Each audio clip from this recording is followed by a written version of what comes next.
Alors, on a présenté ce moment? Non. TJ, tu présentes ces instants? Merci pour ta grâce, Seigneur, et le bonheur d'être réunis ensemble ce soir, Seigneur. Je te présente, Seigneur, ce moment que nous allons passer en ta présence. Seigneur, que tu puisses diriger toutes choses, Seigneur. Et nous attendons, Seigneur, que les paroles du ciel tombent dans notre cœur, afin que nous repartons de ce lieu, Seigneur, encouragés et bénis, Seigneur. Merci pour ta grâce, Seigneur. Amen. Amen. Vous voulez écouter un témoignage des frères? Oui. Allez, TJ.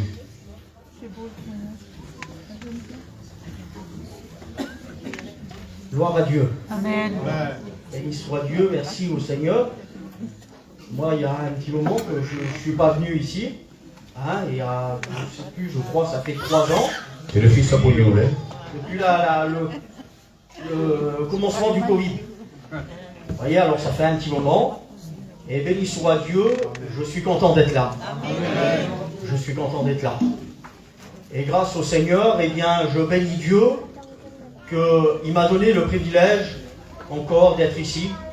Parce que je pense comme vous, hein, après toutes ces périodes qu'il y a eu de difficultés par rapport au Covid, il y en a plein qui ont passé des moments difficiles, des problèmes, des difficultés. J'ai passé un moment aussi difficile. Je suis parti en mission avec un chapiteau, avec John, avec Jay. Et on a terminé la mission. Et là, on avait un petit projet de venir jusqu'à Boulan, ici même, et faire des réunions avec le Jay, puis le John. Et puis bon, ça ne s'est pas passé comme ça. L'ennemi était là, et puis j'ai tombé malade. Ça a duré 6 mois. Et je ne savais pas ce que j'avais. Et en espace de même pas 10 jours, j'avais perdu 15 kilos. Je ne mangeais plus rien. Et je rentrais à l'hôpital, je restais une semaine, je ressortais. Alors on mettait des perfusions, ça allait. Et puis quelques jours après, ça a recommencé, j'étais pas bien. Et voilà qu'au dernier moment, je suis rentré à l'hôpital et là, j'allais partir, j'allais mourir. Je me retrouvais dans cet hôpital, dans ces urgences, où il y avait plein de gens qui étaient malades. Et puis on était partagés, il y avait des gens qui étaient dans les couloirs, il y en avait comme un peu de partout. Et moi je me retrouvais sur ce brancard là qui était là. Et d'un seul coup je me suis senti mal. J'ai manqué d'air. Je n'arrivais plus à respirer, je n'avais pas le Covid, c'était pas ça. Et j'ai eu juste le temps de crier pour que l'infirmière elle vienne. Et là, d'un seul coup, j'ai perdu la parole. Et je me voyais partir, j'étais en train de mourir, j'avais du mal à respirer.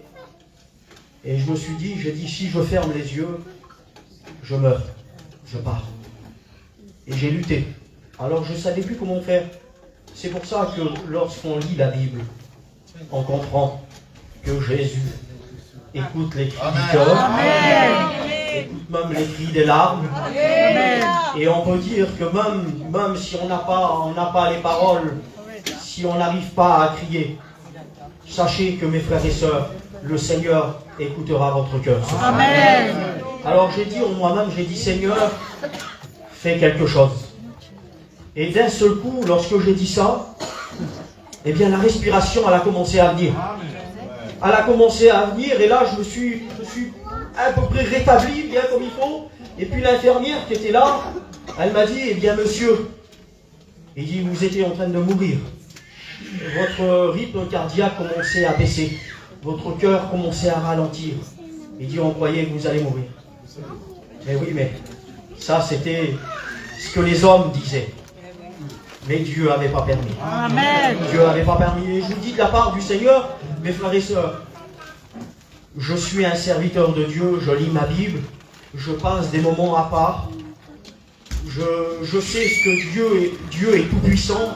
Et si ce serait pour vous raconter tout ce qu'il a fait dans ma vie, aujourd'hui, j'en aurais pas assez. Il faudrait toute une semaine et même pas assez encore. Tellement que le Seigneur a fait des choses pour moi.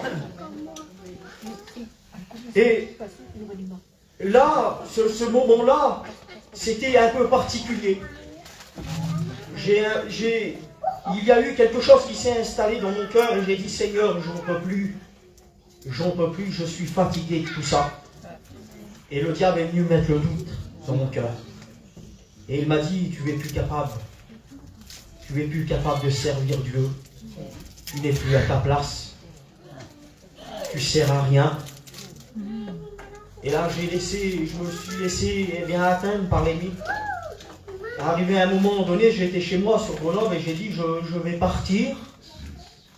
Je vais partir et puis je le dis ce soir à Mahon et je demande pardon à mon Seigneur.